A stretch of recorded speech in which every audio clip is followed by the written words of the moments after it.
Let's go. Valtteri into James. So it's hammer time. Very lovely, that. I am stupid. Good operator. We did it again. Okay, yeah, checking.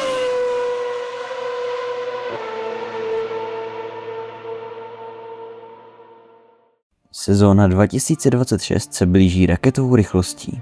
Týmy se kromě představování potisku připravují i na testy nových monopostů. Ačkoliv si na dění na trati ještě chvíli počkáme, v zákulisí se dře o 106. Na nadcházející sezónu se připravuje i náš dnešní host. Formuli 1 fotí už více než 20 let. Je prvním slovenským fotografem, kterému se to podařilo. Na závěr loňského roku vydal svoji první knihu Umění závodit, kam umístil své nejlepší fotografie doplněné o osobní zážitky a zkušenosti. Pozvání na rozhovor přijal Martin Trenkler. Okay, yeah, checking.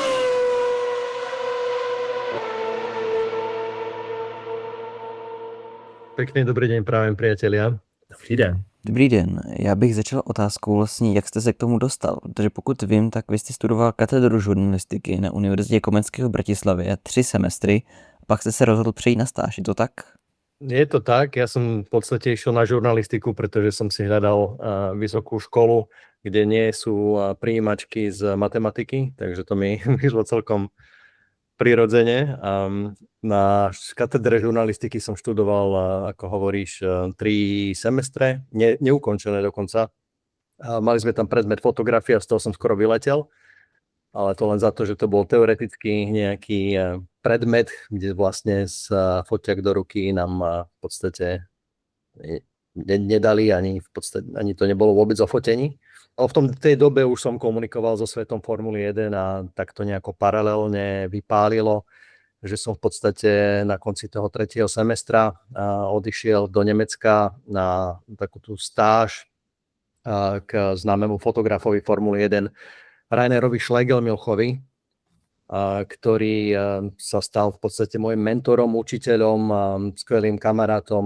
Vlastne strávil som tam veľa rokov, pravidelne som sa tam vracal pracovať v jeho archíve, veľa som sa naučil o histórii Formuly 1 a tá fascinácia fotografie jednotky a k jednotke zvlášť, tak myslím si, že tam to absolútne sa prehlbilo natoľko, že už z toho neviem vypadnúť a Formula 1 je choroba na celý život.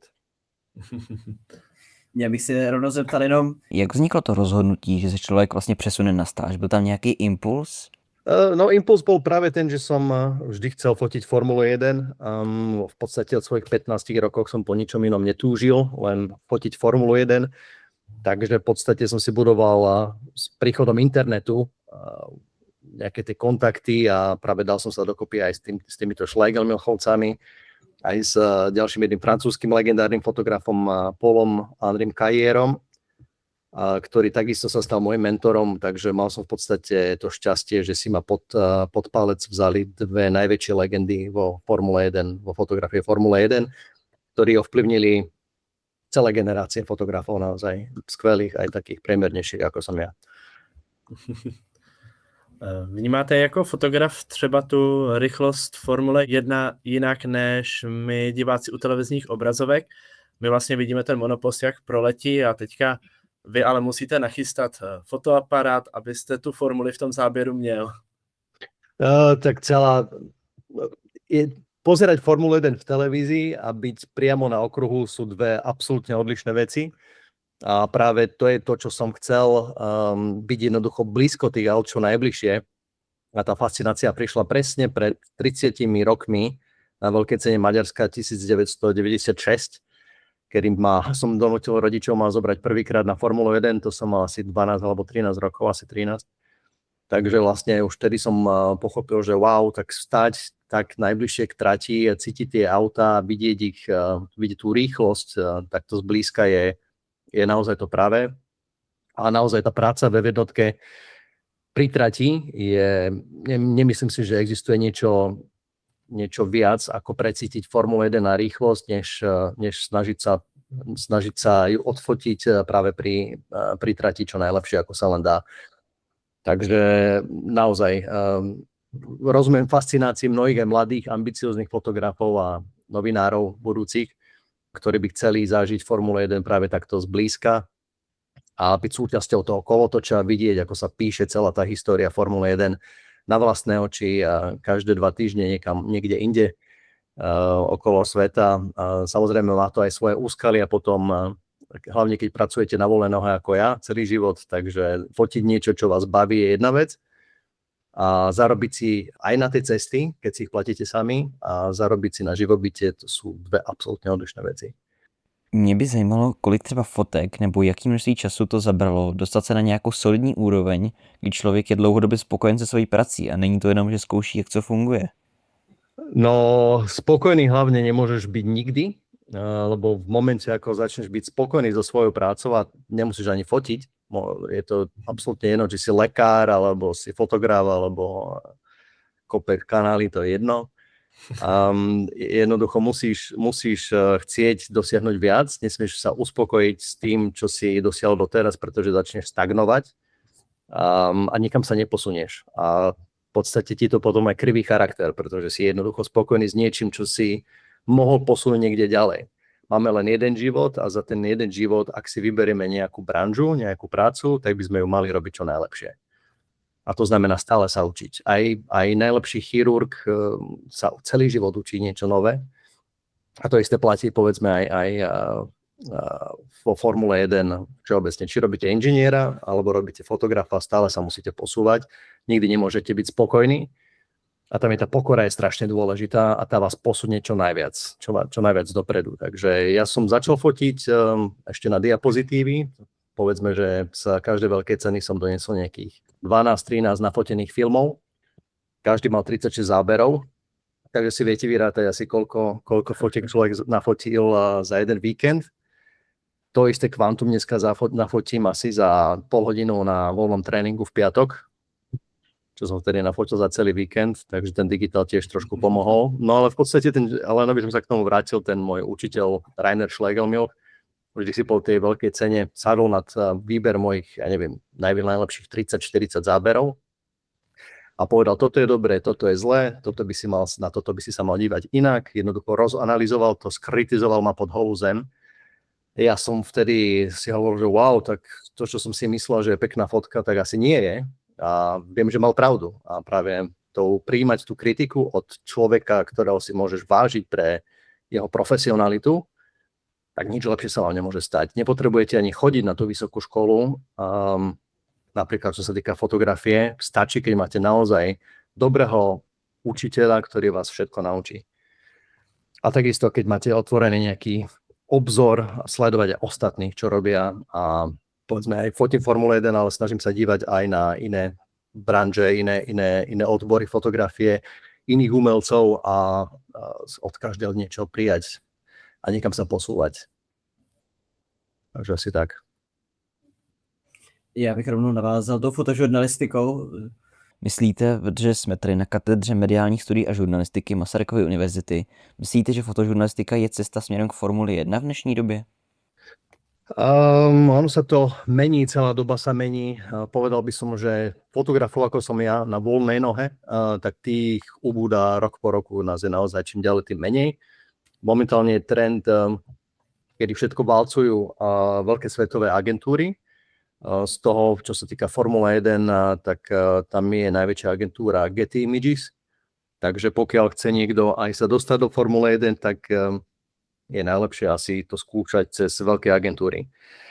Samozrejme, nemôžete nič nenafotiť v živote a prísť za nimi a že chcel by som ísť fotiť rovno Formulu 1, tak na to môžete zabudnúť. Viem, že momentálne dosť vyberov podľa mňa hlavne fotografov z Anglicka, keďže celá tá odnož Getty Images pre Formule 1 je v Anglicku a vyberajú si mladých fotografov, ktorí fotia juniorské seriály. Povedzme, začnú fotiť motokári, potom fotia nejaké Formula Junior, čokoľvek.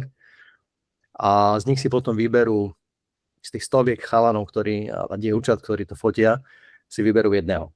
Raz za 5, 6, 7, 8 rokov. Takže asi toľko k tomu. Dostať sa do Formule 1, či ste pilot alebo fotograf, nie je úplne jednoduché. Opäť každý mal inú cestu.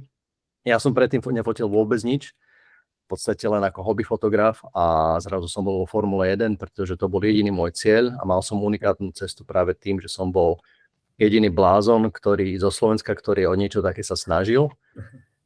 A mal som 19 rokov, takže som o živote nič netušil a tým pádom môj pud seba záchovy nejako neexistoval a išiel som si za svojím snom. A neľutujem samozrejme. Dostat se na takovou pozici je asi snem každého fanouška Formule 1. I kdybyste dokázal přiblížit, co je na té vaší práci asi vyloženě na trati to nejtěžší, jestli to jsou nějaké přesuny, případně souboj s nějakým jiným fotografem o co nejlepší úhel pro záběr? Je to viac, asi by som povedal. Problém súčasnej jednotke sú napríklad okruhy, kde vám dávajú strašne husté, vysoké oplotenia, cez ktoré musíte fotiť. Ten plot vlastne, ktorý je hneď za traťou. Nemáte tam povedzme diery v tom plote, cez ktoré by ste strčili objektív, čiže toto je také dosť obmedzujúce, je práve pribúda týchto obmedzení.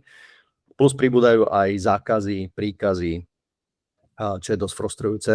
V jednotke jednoducho dostať dneska nejaký kreatívny záber je čoraz ťažšie. Obmedzujú vám tú prácu maximálne ako sa dá, takže toto je asi najväčšia výzva, bojovať s tými prekážkami, ktoré vám kladie organizátor a už samotná kreatívna fotka, tak to je tá najväčšia radosť, že napriek všetkým tým obmedzeniam, s ktorými musíte počas toho víkendu bojovať, a je vám jedno, aké je počasie, či prší, alebo pečie na vás slnko v nejakej arabskej krajine, to je úplne bezpredmetné, to ma baví. A čo ma nebaví, sú samozrejme len tie obmedzenia. To, že bojujeme s kolegmi o jeden priestor, o povedzme pár dier v plote, doslova, to by tiež nejako úplne neprekáža. Viem sa tomu prispôsobiť. Len tých príkazov a zákazov, čo môžeme spraviť, čo nemôžeme, to je rok po roku, čím ďalej tým komplikovanejšie a horšie. Ale opäť pre mnohých je to práca snov, pre mňa napriek týmto frustráciám je to stále práca snov, čiže som tam dobrovoľne, povedzme si to tak. Ale to sú asi najťažšie veci, boj s tými organizátormi. Když se podíváme na příběh těch fotek, tak každá fotka ukazuje vítězství, prohru, emoce. Mě by zajímalo, cítíte někdy odpovědnost za to, jaký příběh vytváříte tou fotkou? Že v loňské sezóně jsme viděli fotky Piastriho s Norrisem, kde právě je vlastně ukázka toho, že je to oboustranný, vlastně dvě strany mince. A spousta lidí podporuje tyhle fotky. Jaký máte názor? Líbí se vám, když má ten příběh obě strany, nebo vyloženě čelí emoce jednoho pilota?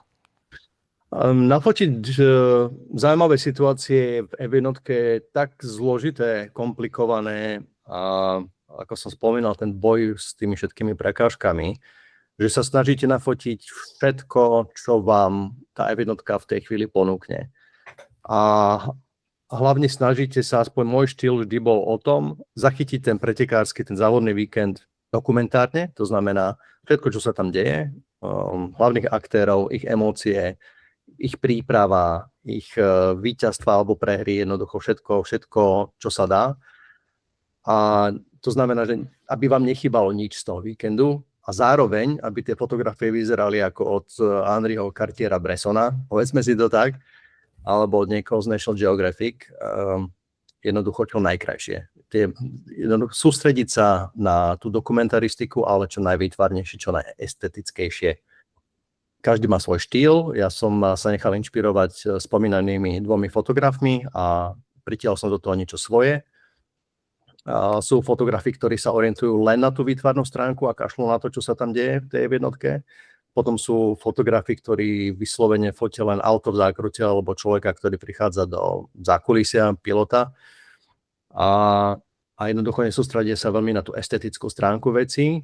Ja som si vybral asi tú najhoršiu kombináciu, najkomplikovanejšiu, ale asi najvďačnejšiu a napokon to myslím si, že je celkom dobre vidno aj v tej mojej knižnej publikácii Umění závodit, kde som naozaj vyberal fotografie a kapitoly podľa toho, aby to pokrylo aj dokumentárne moju tvorbu a Formulu 1 za tých posledných 23 rokov a zároveň, aby to bol výber pekných fotiek, pekných dokumentárnych fotiek, takže a to už nechám na čitateľoch.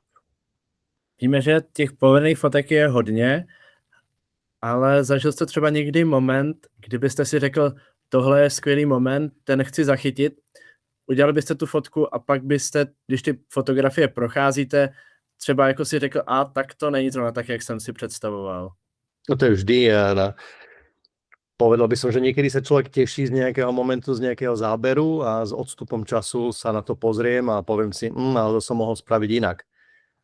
Mohol som ešte viac sa snažiť, mohol som viac predvídať. V jednotke je strašne veľa vecí o predvídaní, že asi čo sa bude diať a kam by ste sa asi mali postaviť alebo kam ísť, aby ste všetko stihli, aby ste boli na správnom mieste, pretože už potom naozaj bojujete o lakte s ostatnými kolegmi o každý centimetr štvorcový a začne to byť potom komplikované. Ale tak vždy to skončí nejakým kompromisom. Celý ten závodný víkend je o kompromise. Potom sa pozriete na zábery svojich kolegov a poviete si, wow, stál som pri ňom a nevidel som to, ten istý moment, alebo nebol som pripravený so správnym objektívom, povedzme. A zavidíte im ich prácu a potom oni vám zavidia zase iné zábery, ktoré sa im nepodarili. Takže to je taká pozitívna motivácia zo závisti a jednoducho necháte sa inšpirovať aj ostatnými kolegmi. Takže každému niečo vyjde a niečo nevyjde.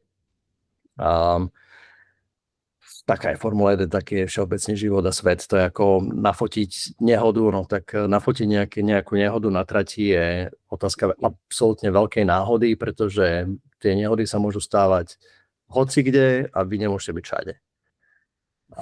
Takže je to veľmi aj o šťastí. Aj tá je jednotka.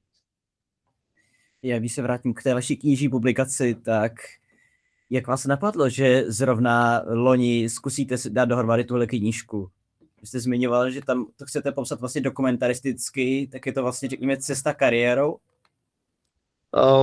Áno, v podstate trošku ma inšpirovala moja manželka k tomu, ktorá ma dotlačila do toho, že už konečne sprav knihu.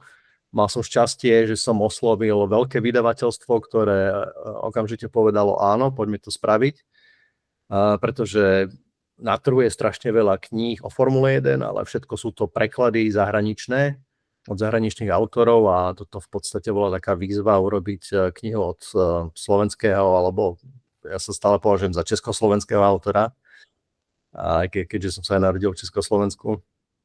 Takže bola to taká výzva. No a za nejakých 9 mesiacov sa mi podarilo dať dokopy aj s mojou grafičkou knihu, ktorá v podstate pokrýva tých 23 rokov vo Formule 1, to znamená od roku 2002, kedy som fotil ešte Schumacherov 5. titul zo 7. Mal som 19 rokov, takže vlastne od tej doby je to pokryté až do sezóny 2025, čiže veľmi aktuálne stále a naozaj to rozdelené do kapitol a podľa toho, aby ste zažili tú Formulu 1 zblízka a pekne, to znamená, začína sa šampiónmi od Schumachera po Maxa Verstappena. Potom sú tam významní ďalší závodníci toho obdobia, až po celé dnešné štartové pole, je tam zákulisie, ten pedok, sú tam okruhy, sú tam aj celebrity, sú tam šéfovia tímov, je to naozaj taký súbor toho najlepšieho a toho najdôležitejšieho, o čom ako človek z Formule 1, čo považujem za Formulu 1 samo o sebe, čo by človek mal a chcel vidět, zažít. A jaký to byl potom pocit, když už jste tu knihu měl seskládanou, poslala se do nakladatelství, následně do tisku, jaké to bylo, když jste ji poté poprvé držel hotovou v ruce? No ona vyšla akurát v deň, keď som odlietal niekam na veľkú cenu Kataru alebo do Brazílie, už si nepamätám. Takže vlastne ju všetci videli skôr než ja. A potom, keď sa dostala ku mne, tak samozrejme kritickým okom som si pozrel niektoré veci, ale ja som rád, ale je pravda, že odtedy som ju nevidel, pretože si vždy spomeniem na Milesa Davisa, s ktorým sa nechcem porovnávať samozrejme, ale veľký slávny jazzový hudobník, ktorý keď zložil album, ktorý sa dodnes hrá, tak keď ho akonáhle zložil, ho v živote nepočúval. Pre mňa je toto tiež uzavretá kapitola a už sa chcem sústrediť na ďalšie knihy. Pevne dúfam, kniha má úspech. Kniha sa na Slovensku sa vypredala za necelý mesiac a potom sa ešte robila dotlač. V Česku myslím si, že je to tiež už tak na hrane. Čo je úspech pre slovenského autora, myslím. Takže vlastne myslím si, že budeme pokračovať ďalej s ďalšími knihami. Už mám nejaké predstavy, inšpirácie, Uvidíme, či to bude opäť nejaká všeobecná s inými zábermi z Formuly 1, alebo to bude o Ferrari, alebo o čom to ešte uvidíme. Ešte je na to čas. Tento rok myslím si, že určite nie. Ale začína ma to baviť. Ja som sa vlastne naučil robiť knihy u toho učiteľa Schlegelmilcha, ktorý má na konte aj 40 kníh, 40 nádherných knižných publikácií o motoršporte, nielen o Formule 1, ale hlavne o Formule 1. Takže je to naozaj veľká legenda, veľmi inšpiratívna. Takže od něho jsem se naučil asi robiť knihy. Tak my se budeme těšit na ty další knihy do budoucna. Tak Určitě. to... Ďakujem pekne, pevne dúfam. Já bych se ještě chtěl zeptat, máte teďka nějaký plány na sezónu 2026? Něco konkrétního, na co se těšíte? Opět nová éra monopostů? No, ja som veľmi zvedavý na túto sezónu, preto som si už vlastne nakúpil letenky a zaplatil hotely na prvé 3 veľké ceny, čo to je vlastne Austrália, Čína a Japonsko. Tak tam letím. A veľmi som zvedavý na tie nové monoposty. Bude to naozaj úplne iná generácia aut, aj po technickej stránke.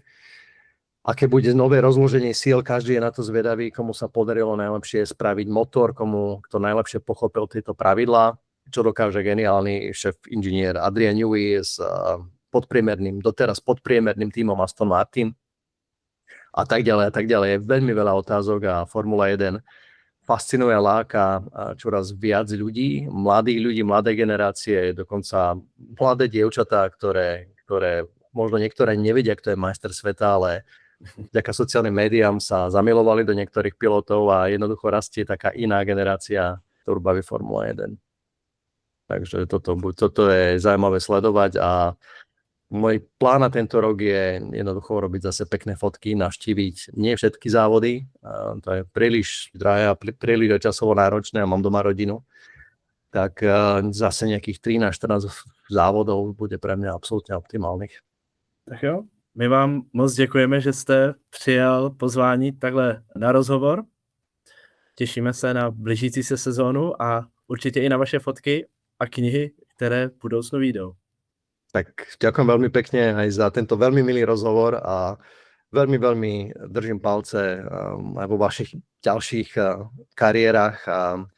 Vybrali ste si nie ľahký odbor, ale stále veľmi dôležitý a je jedno, či budete robiť šport, politiku alebo čokoľvek iné, pretože novinárčina je stále a možno ešte čím s touto pribúdajúcou ťažkou dobou ešte dôležitejšia než predtým.